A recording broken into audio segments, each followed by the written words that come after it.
ihe ọzọ m sị ma njụma bụ ihe gbasara nna na a na-ekechikpote ndị omenala na-ekechikpote nna ya na mbe n'ogurute na maga ndị na-eme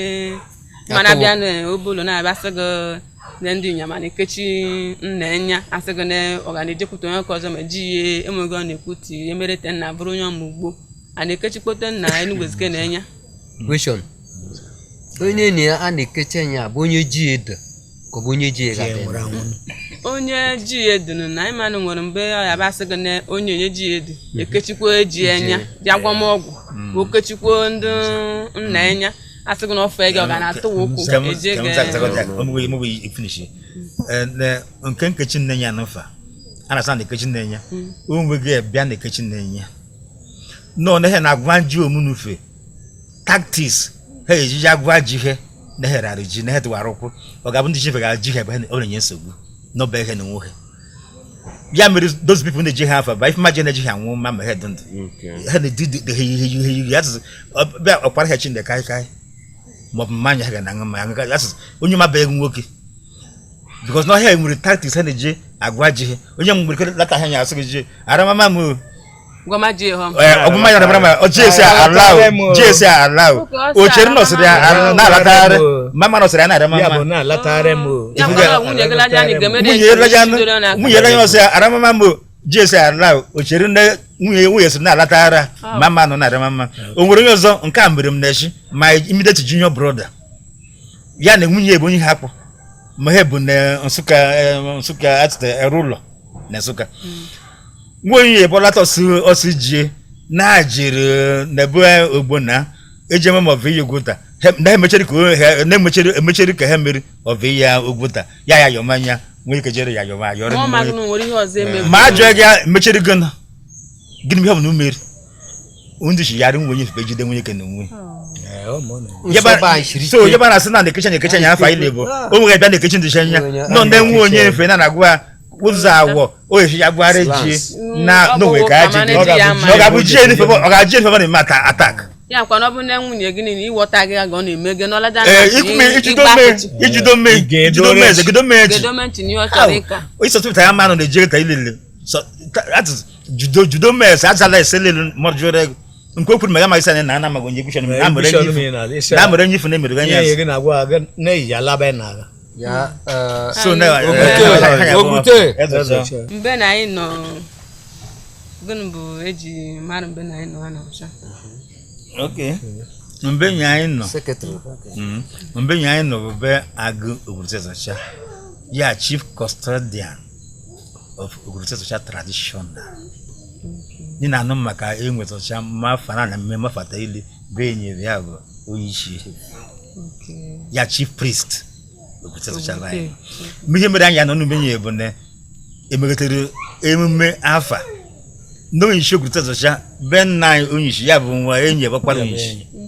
na be na aba anyị ga-anọ nọ na-ekulegizi afa enwere emume o nwere asụsụ presidents before the jere bụ onye isi ma emelegi ọm ha emegotere eme enwetacha no be emegotere after ka emegoro ihe efe mere before the jere bụ onye isi o nwere gị zan ezigbo onye isi now until na ememe ihe efe na eme na bụ onye isi ndị civilian na na-ejebita ilebe na enwe nzikọta ilebe emergency ba na-ejebu bụ na ebe agụ ya bụ mbe no ka bịa nọdụ akpụkpụ ịma na mgbe anyị rutere amanaghị na na-agbasị akpụkpọ anyị gbara bịara n'ọba ebe dị na na-asị onye a na-akụzi a na-amụta mụ na ụmụ bụ nta na abịa m mụtara gịnị bụ ihe omenala nke dị gị alụ na ka ọ mara mara ga-eji asị gbochi akpụkpọ ya na-agbachi n'akpụkpọ agbachi ede mgbe m bịara isi mmewete but ebe ọganize ihe mere ọ na-abụ onye jeko ha mfa ọgbacha akpụkpọ bụ na-alụba anyị dị nsọ ma ejidere akpụkpọ ji ama anyị ma sekọndịrị bụ n'ebe onye bịara bụ onye ogwurute ma ọ ba aga ha anya ị na-agbacha akpụkpọ ikpụrụkwụ shi n'ala ụkwasị ile ya ikwule nọ n'isi ihe na-efe mmele nọ n'isi nne eze chitoke mfa na-agwa gị bụ n'ala nya abụọ nọ te chikwa abịa manya a na-agwa gị bụ ya n'ala anyị anyị na-asị na chukwu nọzuru ebe niile bịa bụ n'ala anyị na onweghị onye ya jekọ n'okporo ya na-echikwa ụzọ maọbụ ekwesịghị ụzọ na ọba ya ala nya abịa bụ ihe ọmụ ya bụ anyị na-agbachi n'akpụkpọ mana azọpịa ma ya ekwughị okwu ma abịa bụ vuguvu ile ha ala nya ya bụ anyị na-agbachi Dar na mutamu. Me woro hore na klemu no. Ndom klesuru ni ke gunu sija agbakọ anyị nọrọ ha na ma kizime ndị ga-amag ma ma oge gaja asonye si na amag ka bụ ya na-echi gaja mụta n'ikpeazụ ya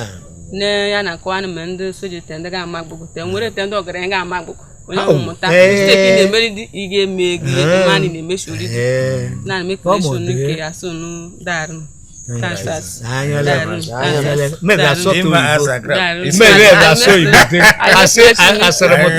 Thank you.